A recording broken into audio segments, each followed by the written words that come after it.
हाँ तो प्यारे विद्यार्थियों, अगला टॉपिक देखते हैं हम। आर्थिक एजेंट इंपॉर्टेंट क्वेश्चन है। एक नंबर के क्वेश्चन में आर्थिक एजेंट बोर्ड का पसंदीदा क्वेश्चन है। आर्थिक एजेंट किसे कहते हैं? जो व्यक्ति आर्थिक निर्णय लेते हैं, जो व्यक्ति आर्थिक निर्णय लेते हैं उन्हें आर्थिक एजेंट कहते हैं। आर्थिक समस्या क्या है? अगला टॉपिक है आपके आर्थिक समस्या क्या है। चयन की समस्या आर्थिक समस्या कहलाती है। कैसे? देखिए, मनुष्य की आवश्यकताएं, मनुष्य की आवश्यकताएं असीमित होती है। क्या होती है बेटा? असीमित होती है। परंतु इन आवश्यकताओं को पूरा करने हेतु उसके पास उपलब्ध संसाधन सीमित होते हैं। अर्थात संसाधन क्या होते हैं? सीमित। संसाधन सीमित होते हैं। सीमित संसाधनों के कारण विकल्प उत्पन्न होते हैं। सीमित संसाधनों के कारण विकल्प उत्पन्न होते हैं। उन विकल्पों में से किसी एक विकल्प का चयन करना आर्थिक समस्या कहलाता है। देखिएगा, मनुष्य की आवश्यकताएं असीमित होती है, परंतु उन्हें पूरा करने हेतु संसाधन सीमित होते हैं, जिनके कारण विकल्प उत्पन्न होंगे। उन विकल्पों में से किसी एक विकल्प का चयन करना आर्थिक समस्या कहलाता है। इसी आर्थिक समस्या का अध्ययन करना ही अर्थशास्त्र कहलाता है। देखिए आगे इसी कड़ी में अर्थशास्त्र की केंद्रीय समस्याएं। बिल्कुल अच्छा प्रश्न है। केंद्रीय समस्याएं तीन प्रकार की केंद्रीय। देखिए बेटा, एक कंफ्यूजन, आर्थिक समस्या और केंद्रीय समस्या। केंद्रीय समस्या पूछे तो केंद्रीय समस्या का ही उत्तर देना है। समस्या समस्या दोनों को एक ना कर दें। आर्थिक समस्या, चयन की समस्या, केंद्रीय समस्या। पहला होगा क्या उत्पादन किया जाए, कैसे उत्पादन किया जाए और किसके लिए उत्पादन किया जाए। यदि अर्थव्यवस्था में एक समस्या उत्पन्न होती है कि उत्पादक को क्या उत्पादन करना है, तो उसके सामने दो विकल्प हैं। वो उपभोक्ता वस्तुओं का उत्पादन करे या उत्पादक वस्तुओं का उत्पादन करे। उपभोक्ता वस्तुएं वे वस्तुएं जिन्हें उपभोक्ता अंतिम उपभोग के उद्देश्य से खरीदता है। मैंने ये मार्कर खरीदा, मेरा उद्देश्य इसे वापस रीसेल करना नहीं, आपको पढ़ाने के उद्देश्य से मैंने खरीदा। अर्थात अंतिम उपभोग के उद्देश्य से अगर कोई व्यक्ति वस्तुएं खरीदता है तो उन्हें उपभोक्ता वस्तुएं या अंतिम वस्तुएं भी कह सकते हैं, या उन्हें हम क्या कहेंगे? अंतिम वस्तुएं। उसी प्रकार उपभोक्ता वस्तुएं दो प्रकार की होती है, टिकाऊ और दूसरी गैर टिकाऊ। वे वस्तुएं जो लंबे समय तक उपभोक्ता की आवश्यकताओं को पूरा करती रहे, टिकाऊ वस्तुएं कहलाती है। टीवी, टेलीविजन, मोबाइल इत्यादि। वे वस्तुएं जिनमें नष्ट होने की प्रवृत्ति पाई जाती है, शीघ्र नाशवान होती है, उन्हें हम गैर टिकाऊ वस्तुएं कहते हैं, जो अल्प समय के लिए आवश्यकताओं को पूरा करती है, जैसे खाद्य सामग्री, दूध, अंडा, मछली इत्यादि। उत्पादक वस्तुएं वे वस्तुएं जो उपभोक्ता वस्तुओं को बनाने के काम में प्रयोग ली जाती है, उन्हें उत्पादक वस्तुएं कहते हैं। ये वस्तुएं दो प्रकार की होती है, मध्यवर्ती वस्तुएं और दूसरा पूंजीगत वस्तुएं। वे वस्तुएं जो कच्चे माल के रूप में उत्पादन प्रक्रिया में प्रयोग ली जाती है, उन्हें हम मध्यवर्ती वस्तुएं कहेंगे। और वे वस्तुएं जो उत्पादन प्रक्रिया में बार बार पुनर्विनियोजित नहीं होती है, उन्हें हम पूंजीगत वस्तुएं कहते हैं। दूसरी समस्या, कैसे उत्पादन किया जाए। दो तकनीकों के आधार पर उत्पादन किया जा सकता है, श्रम प्रधान तकनीक और पूंजी प्रधान तकनीक। जब उत्पादन करते समय श्रमिकों को अधिक महत्व दिया जाता है तो उसे हम श्रम प्रधान तकनीक कहेंगे, और जब श्रमिकों के स्थान पर पूंजीगत वस्तुओं का प्रयोग किया जाता है तो उसे हम पूंजी प्रधान तकनीक कहते हैं। किसके लिए उत्पादन किया जाए? उत्पादन सरकार के लिए हो सकता है, निजी क्षेत्र के व्यक्तियों के लिए हो सकता है, अमीर क्षेत्र के वर्ग के लिए और गरीब वर्ग के लिए हो सकता है। तो ये रहा आपका केंद्रीय समस्याएं। कितनी होती है बेटा? तीन। क्या उत्पादन, कैसे उत्पादन, किसके लिए उत्पादन। अगला टॉपिक है बेटा आपका उत्पादन संभावनाएं। Production possibility. देखिएगा, उपलब्ध संसाधनों के साथ विशिष्ट ज्ञान और तकनीक से उत्पादित हो सकने वाले विभिन्न संयोग जो होते हैं, वो संयोग उत्पादन की संभावनाएं कहलाते हैं। वापस देखिएगा, उपलब्ध संसाधनों के साथ, उपलब्ध संसाधनों के साथ विशिष्ट ज्ञान और तकनीक के माध्यम से उत्पादित हो सकने वाले संयोग उत्पादन संभावनाएं कहलाती है।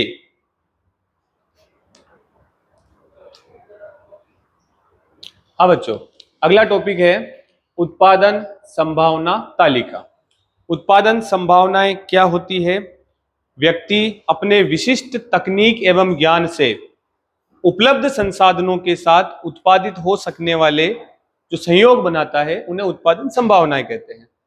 उन्हीं उत्पादन संभावनाओं को यदि हम तालिका के रूप में प्रस्तुत कर देते हैं, तो उससे जो प्राप्त तालिका होती है, उसे उत्पादन संभावना तालिका कहते हैं। देखिए, इस टॉपिक को हम एक छोटे से एग्जाम्पल से समझते हैं।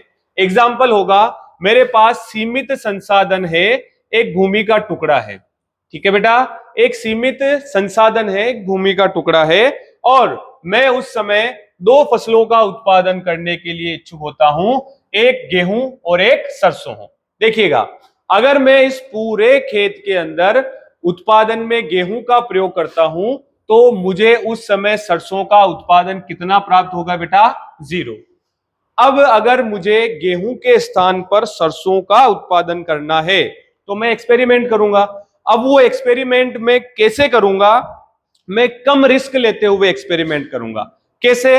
देखिए, इस पूरे खेत में से जो टुकड़ा मेरे लिए सबसे कम उपजाऊ होगा, सबसे कम उपजाऊ होगा, मैं सबसे पहले वहां एक्सपेरिमेंट करना प्रारंभ करूंगा।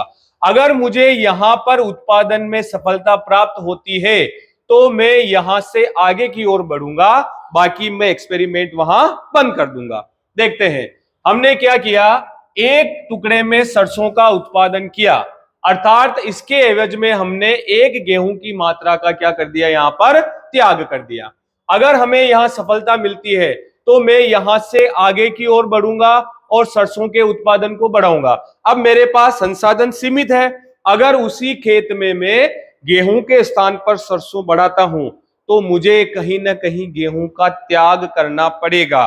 अगर मैं किसी सर्वश्रेष्ठ वैकल्पिक मूल्य को प्राप्त करना चाहता हूं, तो मुझे दूसरे सर्वश्रेष्ठ वैकल्पिक मूल्य का त्याग करना पड़ेगा, और इसी त्याग को मैं कहूंगा अवसर लागत। वापस सुनेंगे एक बार, अवसर लागत क्या होती है? एक सर्वश्रेष्ठ मूल्य को प्राप्त करने के लिए जो दूसरा सर्वश्रेष्ठ मूल्य त्यागा जाता है, वो उसकी अवसर लागत कहलाती है।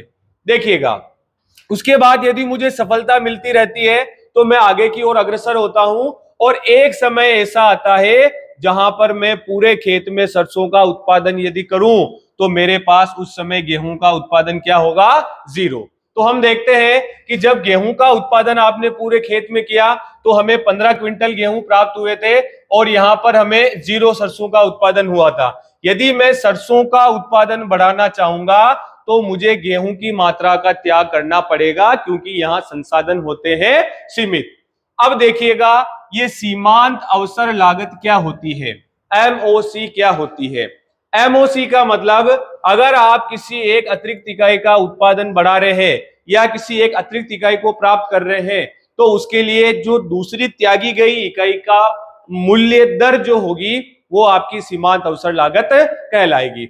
देखिएगा, एक सरसों को बढ़ाने के लिए आपने एक गेहूं की मात्रा का यहां त्याग किया, उसके बाद में सफलता मिलने पर एक और सरसों की मात्रा बढ़ाने के लिए आपने अब 2 मात्रा गेहूं का क्या किया? यहां पर त्याग किया।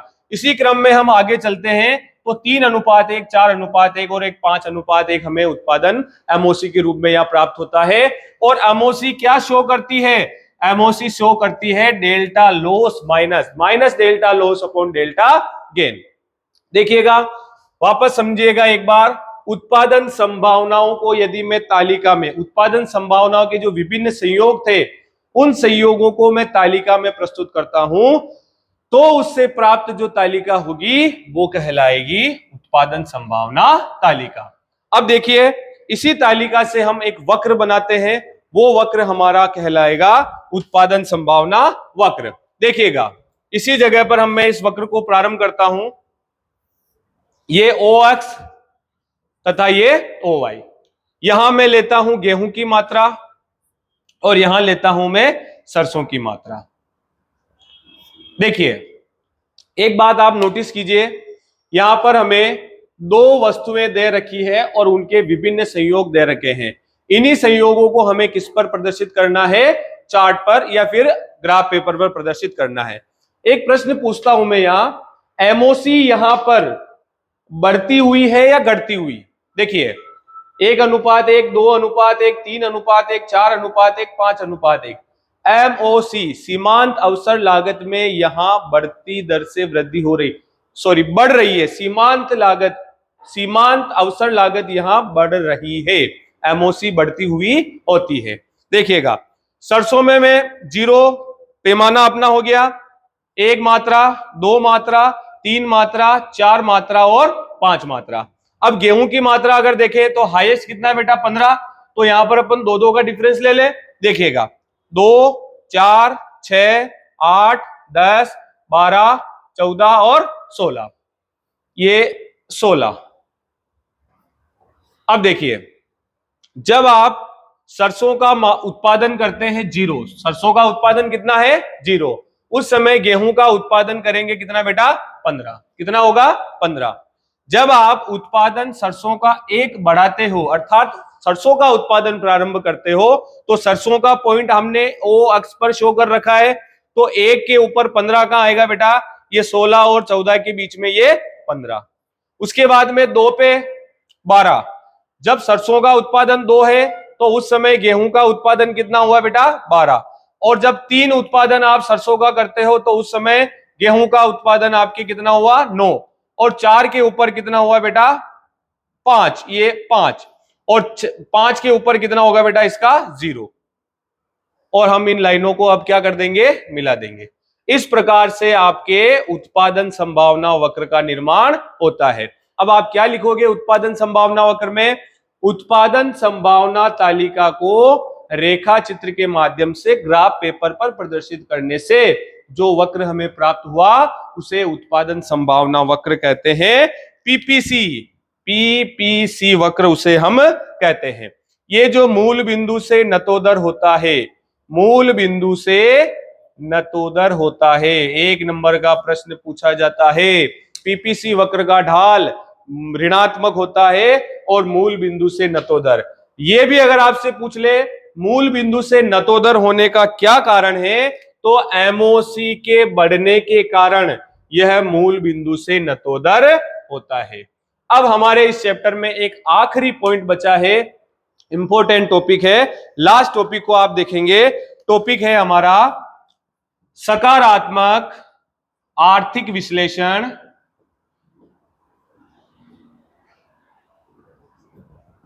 एवं आदर्शात्मक आर्थिक विश्लेषण।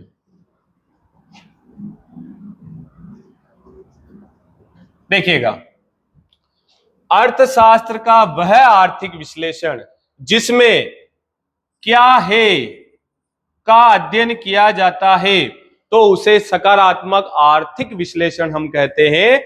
इस अध्ययन को करते समय हम किसी भी तथ्य की नकारात्मकता, सकारात्मकता,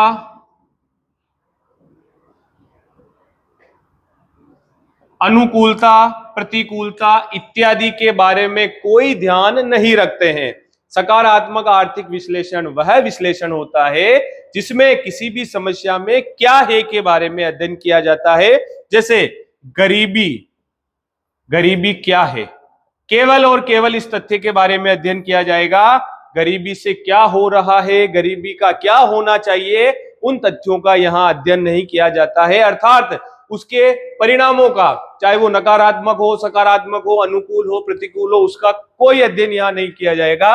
आदर्शात्मक अर्थशास्त्र विश्लेषण वह अर्थशास्त्र विश्लेषण होता है जिसमें क्या होना चाहिए, क्या होना चाहिए, या क्या होगा उसका अध्ययन किया जाता है। और इस विश्लेषण में आपको सकारात्मकता, अनुकूलता, प्रतिकूलता, उसके परिणामों के बारे में भी अध्ययन किया जाता है, जैसे गरीबी का क्या होना चाहिए, क्या होना चाहिए। हाँ तो बच्चों, हमारा पहला जो पार्ट है, जो चैप्टर है इंट्रोडक्शन का, वो हमने आज कंप्लीट किया है। सभी इंपॉर्टेंट क्वेश्चन 5 नंबर आप इजीली इसमें से लाएंगे, और मेरा विश्वास है ला सकते हैं। अगर एक बार आपने इसको अच्छे से रिवीजन में ले लिया तो सभी को अच्छी शुभकामनाएं। अच्छा पढ़े। All the best.